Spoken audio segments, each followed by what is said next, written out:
Hello and welcome again to the Sleepin It Real podcast. I'm your host, Seth Davis. Today I'm just going to do a little off the cuff episode about three truths about sleep. So these are things that I've learned are very important over the years as a sleep coach that sometimes I have to explain to people a lot. And so I really want to just focus on three aspects that I think are important truths about sleep. Now, I may do future episodes about other truths of sleep because there are a lot of them, but I chose these three to talk about today. So hopefully they're useful for you, and I will just expand on a little bit. So, the first truth about sleep, and this is one I see so often, is that the harder you try to sleep, the harder it becomes to sleep for many people. So, if you think about times where you might have felt a little bit alert, or you had a little bit of stress, or you're feeling anxious about something, but you really just want to try to sleep. And so you lie there, you close your eyes, try to force yourself to sleep, you toss and turn. And no matter how hard you try, sleep just feels farther and farther away. And this is the case for many people. And so, I just see it so often where people are trying hard to sleep. And it's not just lying in bed and trying to force yourself to sleep, but it's also all the efforts you can make to try to sleep. So maybe that's taking a sleeping pill or sleep aid. Maybe that's buying an expensive product that you really hope is going to make you sleep. Maybe that's reading a book and trying to bore yourself into falling asleep. Or maybe it's even doing something like meditating or yoga or whatever it is, but you really just want that thing, that activity, that product or whatever to make you sleep. So it's a sleep effort. You're really putting effort into it. And many times that doesn't bear any fruit for the person who is trying that. It just makes sleep feel harder. It makes it harder and harder to sleep, and just leads down this path that's not really productive for anyone. So sometimes one of the hardest things we can do is realize that sometimes we have to let go of that effort to try to fall asleep. We have to maybe acknowledge that we're awake, and that during that awake time we should do something other than try harder to sleep. And that's a hard lesson for a lot of people to learn, because a lot of times our natural response is just to, maybe the harder I try, maybe I'll be able to just kind of force myself into submission, make myself drowsy, make myself fall asleep. So it's a hard lesson to learn how to stop trying to sleep. There's many ways that we go about it as a sleep coach. Sometimes it's just, as I said, acknowledging the fact that I'm awake, and instead of spending my time trying to sleep, I might get up and I might listen to a podcast. I might watch a bit of a TV show. Maybe I listen to an audiobook or fold some clothes, whatever it is. I'm just going to be okay with being awake and do something else. And sometimes when you can get to that point where you care a little bit less about sleep so that you don't feel the need to try harder to sleep, that's actually when sleep comes to you, when you can just relax and accept it. And then that's the point where sometimes sleep actually finds you, and you're able to just rest calmly and then eventually fall back to sleep. So if that sounds familiar to you, you find yourself trying hard to sleep in one of various different ways, just maybe, do a little bit of mental gymnastics, and maybe see if your brain can wrap itself around the fact that maybe you don't need to try so hard, and that maybe trying so hard can be counterproductive. So there are more concrete ways we can do that. I work with people as a sleep coach, and that's, we work on those ways. But for now, the general concept is valuable for you. Another one is actually a keyword that I mentioned just a few minutes ago, and that's acceptance. So many times when we start having sleep issues, we can't accept it. I can't accept that, I can't accept a bad night of sleep because I feel like it's going to affect my performance at work the next day. I feel like I'm going to be moody and tired, and it's unacceptable. And so there's a big kind of concept around making things more acceptable to you. So getting to the point where, you know what, if I have a bad night of sleep, I can accept it. I can still have a good next day. I can still go about my business, and, I'll still be able to do well at work. And the following night, I have, another opportunity to rest and fall asleep. So, this is not the end of the world if I don't sleep well right now.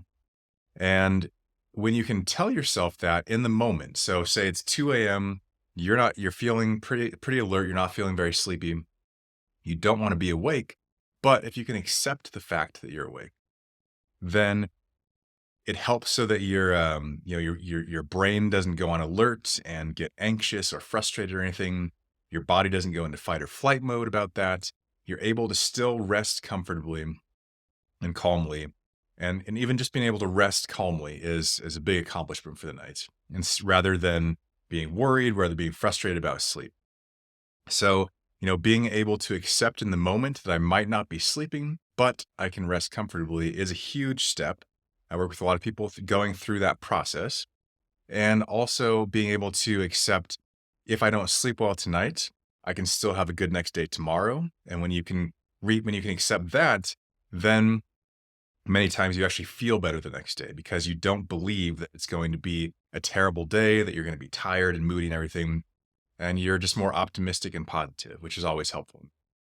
Another thing that where acceptance comes into handy is if you're lying there in bed, you're dealing with worries, you're dealing with racing thoughts or anxieties or things like that. A lot of times our response is to try to block those out, is to try to ignore them and just put our hands over our ears and try to block out everything. And sometimes the act of trying to avoid things or run from them actually makes things bigger. And so when you can accept that anxiety, when you can accept those thoughts, then they tend to bother you less. They tend to not turn into larger problems and they can stay smaller problems.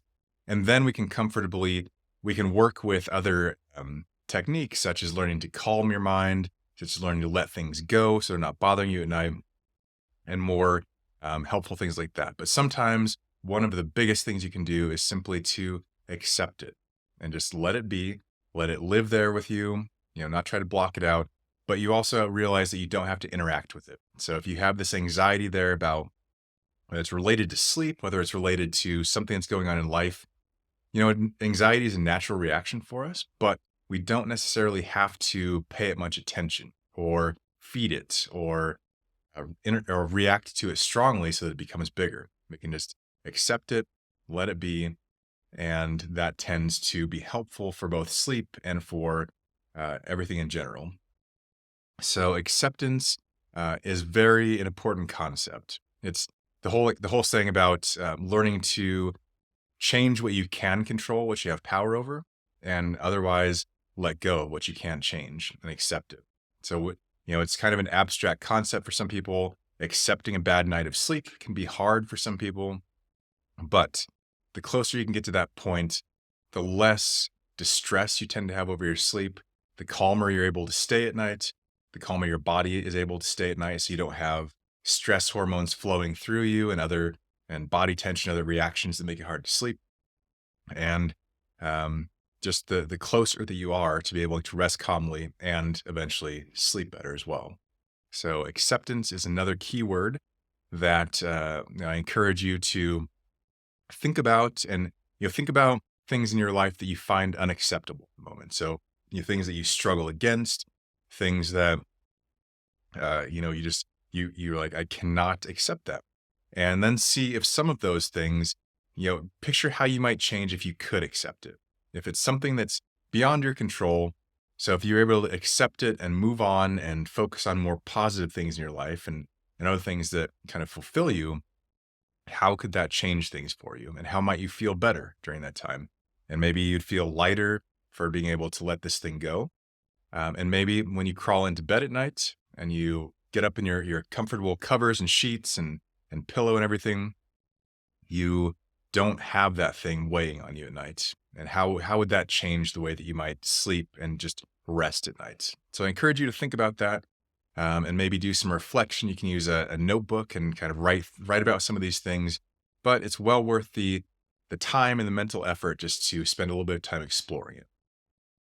So when I'm working with people, that's the idea of acceptance plays a huge part in what we do. And I think it could be good for you, both in terms of sleep and possibly other areas of your life as well. The final truth about sleep that I want to talk about today is the fact that your body wants you to sleep. So when I work with a lot of people, they may be experiencing sleep issues. And, they can't fall asleep. They just have trouble falling asleep for a long time, or they wake up in the middle of the night and they have trouble falling back asleep for a long time.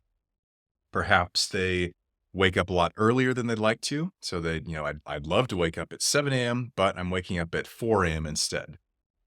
Or even just you're having restless sleep or whatever it is, or maybe you're trying to sleep and your body feels wound up and tense.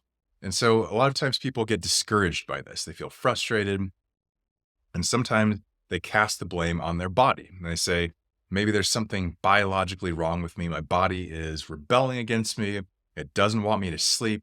Why is my body doing this to me? And so you kind of maybe you resent your own body, or you lose trust in your body that, it's not out for your best interests. And when you lose trust in your body, or you feel like you're broken in some way, then that can lead you to worse sleep because you're stressed about it, you're angry about it, you're angry at yourself in some ways, or worried about yourself. So I see this often, and sometimes it really comes down to restoring that trust that your body wants you to sleep. Your body can help you to sleep. It can do all of the physiological processes that are needed for sleep. Your body doesn't hate you, and it does want you to get that restorative rest so you can feel good on a daily basis. But sometimes the things that we do, the behaviors that we keep, and even just the act of being worried about it, or stressed about it, or frustrated, that can cause sleep issues. So sometimes it's teaching ourselves how to do the right things to support our body in its effort to help us sleep. So that can come down to making sure that we're keeping the right sleep schedule. We're not trying to sleep for too long, or we're not depriving ourselves of sleep by giving ourselves too little time to sleep. Having a consistent bedtime and awakening times to keep our circadian rhythm operating strongly. We're not sabotaging ourselves with caffeine and alcohol and things like that at the wrong times. I talk with people about how some of those things, caffeine and alcohol, they're okay. It's in moderation and timing. If we're tripping ourselves up with the wrong amounts and the wrong timing, then we could be sabotaging our body's ability to sleep. And then, so it's a lot of those behaviors. It's making sure that we have those things dialed in, so that we're supporting our body. It's, when are we exposing ourselves to light and darkness? Are we doing those things at the right time and the right amounts so that our body knows what time it is during the day and during the night so they can fall asleep? And then, going back to reactions. So when we feel like we don't trust our body to sleep, we might react to it in ways such as spending a lot more time in bed. Because, we think, well, my body, if I only give it 7 hours of sleep, it's not going to do it. It's not going to get me enough sleep. So I need to spend 12 hours in bed. Or, I am going to just spend my time being worried and frustrated about sleep. And when we're worried and frustrated about sleep, that tends to put us in a stress mode. So our body reacts to that. It puts us in a kind of anxiety mode. And stress and anxiety are terrible for sleep. They're not good bedfellows.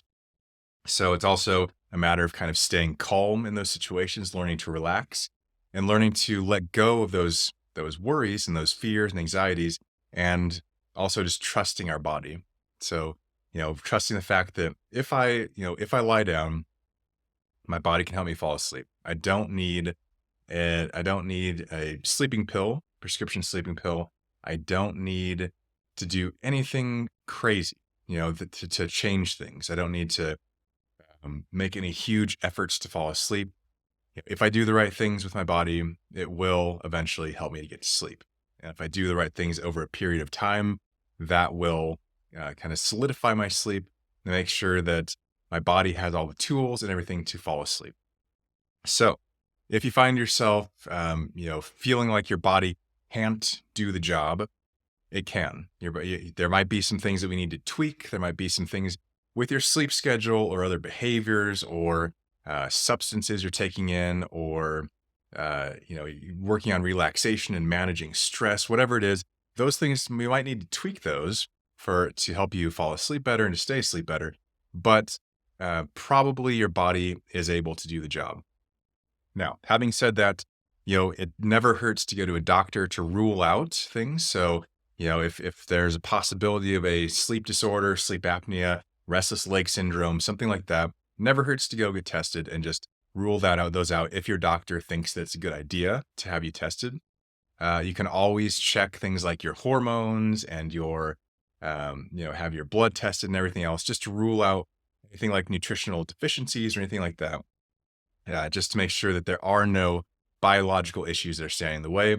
But, if you have those things ruled out and it does come down to a matter of behaviors and thoughts, then those are things that we can work on.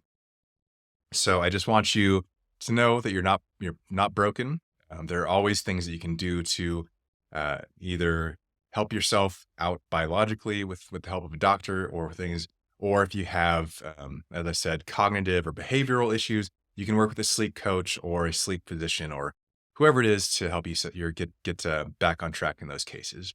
So those are three important truths about sleep. Hopefully, that if they resonate with you, if they sound familiar, there's always something you can do about those.